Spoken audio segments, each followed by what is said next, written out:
Hello everyone. Today we are going to start a new chapter, that is chapter number 9, temperature, and this is from the geography portion. In this lesson we are going to learn about meaning of heat and temperature and its importance. Heat क्या है, temperature क्या है और इनकी importance क्या है. Meaning of atmospheric insulation.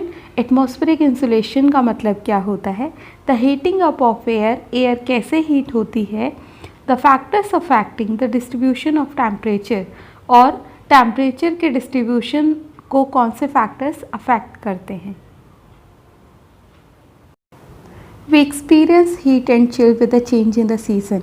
जैसे ही सीज़न में चेंजेस होते हैं हमें कभी ठंड लगती है और कभी गर्मी लगती है. This happens normally because of air becoming hot और कोल्ड. ये इसलिए होता है क्योंकि एयर कभी हॉट हो जाती है और कभी कोल्ड हो जाती है. The heat prevalent in the air is called temperature. हमारी एयर में जो हीट होती है उसको हम टेम्परेचर कहते हैं. The temperature of a particular place denotes the degree of hotness of air at that place. और किसी भी पर्टिकुलर प्लेस का जो टेम्परेचर है उसको हमें कैसे पता चलता है. हमें पता चलता है कि कितने डिग्री हॉटनेस है. हम बोलते हैं ना कि 45 डिग्री टेम्परेचर है, 50 डिग्री टेम्परेचर है, तो डिग्री से हमें गर्मी का पता चलता है. It is measured by means of an instrument called thermometer. और इस गर्मी को या इस हॉटनेस को हम एक पर्टिकुलर इंस्ट्रूमेंट से मेज़र करते हैं और इस इंस्ट्रूमेंट का नाम है thermometer. Temperature is measured in centigrade और सेल्सियस. और टेम्परेचर को हम सेंटीग्रेड में या सेल्सियस में मापते हैं या मेज़र करते हैं. Now about it's importance. When we talk about the season and climate of a particular place, it means we are talking about the important elements like. अब हम किसी पर्टिकुलर प्लेस के सीज़न या क्लाइमेट की बात करते हैं तो इसका मतलब ये है कि हम कुछ इम्पॉर्टेंट एलिमेंट्स या कुछ इम्पॉर्टेंट फैक्टर्स की बात कर रहे हैं, जैसे temperature, atmospheric pressure, wind, humidity, clouds and rain. मतलब हम इन सारी चीज़ों के बारे में बात कर रहे हैं. However the most important among them is temperature. लेकिन ये जो जितने भी फैक्टर्स या जो भी एलिमेंट्स हैं इनमें सबसे ज़्यादा इम्पॉर्टेंट है temperature, because it influence all the other factors. क्योंकि जो बाकी के जो भी एलिमेंट्स हैं वो सब कहीं ना कहीं टेम्परेचर से ही रिलेटेड हैं. Now we learn about how the atmosphere gets heated. मतलब हमारा एटमॉस्फेयर कैसे गर्म होता है. The earth and the atmosphere gets heated up by the sun. तो हमारी जो अर्थ है और एटमॉस्फेयर है वो सन के कारण हीट होता है. The sun is an inexhaustible store of light and heat. जो सन है वो एक लाइट और हीट का एक बहुत बड़ा स्टोर है. मतलब ऐसा स्टोर जो कभी ख़त्म होगा ही नहीं, इतनी ज़्यादा उसमें लाइट और हीट है. The sun is in fact a big ball of fire. या हम कह सकते हैं कि सन जो है वो एक बहुत बड़ी बॉल है आग की. The heat emitted by the sun is called solar insulation. और जो हीट निकलती है सन से उसको हम सोलर इंसुलेशन कहते हैं. अभी देखो कैसे होता है.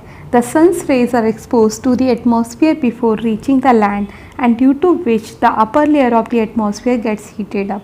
अब सन से जब रेस निकल के अर्थ तक पहुंचती हैं, लेकिन अर्थ तक पहुंचने से पहले ही ये एटमॉस्फेयर में रहती हैं और इससे क्या होता है कि जो एटमॉस्फेयर का अपर लेयर है वो बहुत ज़्यादा हीट अप हो जाता है. When the rays of the sun come in contact with the surface of the earth, it starts heating faster than the atmosphere.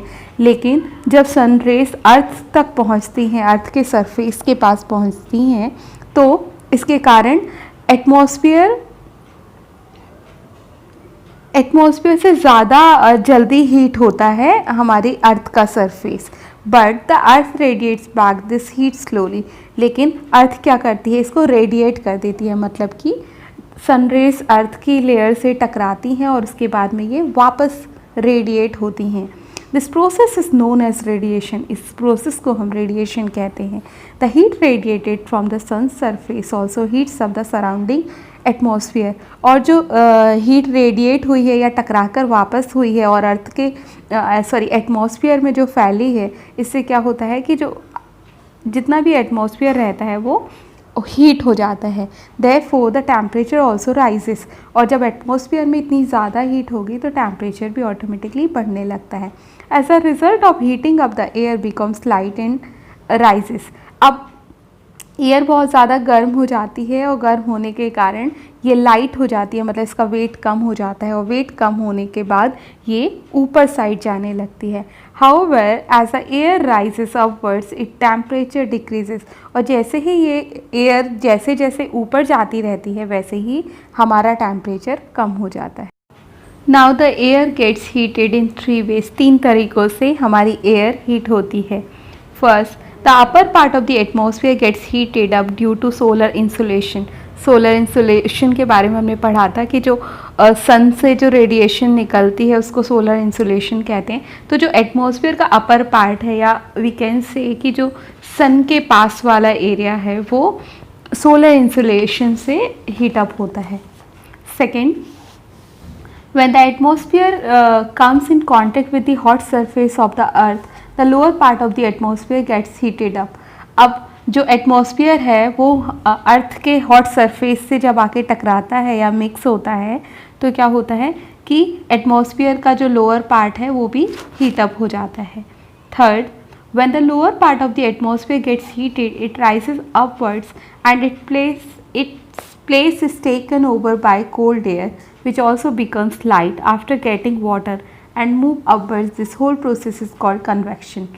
अब थर्ड जो प्रोसेस है वो कन्वेक्शन की प्रोसेस है। कन्वेक्शन की प्रोसेस क्या होती है कि लोअर पार्ट जो है एटमॉस्फेयर का वो गर्म रहता है। अब ये गर्म रहता है और उसके बाद में ये ऊपर के साइड चला जाता है। अब जब ये ऊपर चला जाता है तो ऑफकोर्स वहाँ की प्लेस खाली हो जाती है, नीचे वाली प्लेस खाली हो जाती है। तो जो ऊपर वाली एयर होती है, कोल्ड एयर, वो नीचे आ जाती है, इसको एक्सचेंज हो जाती है प्लेस। और ये नीचे आने के बाद में वापस से ये एयर हॉट हो जाती है और लाइट हो जाती है और ऊपर चली जाती है। मतलब एक सर्कुलर मोशन टाइप का होता है। इस प्रोसेस को हम कन्वेक्शन कहते हैं।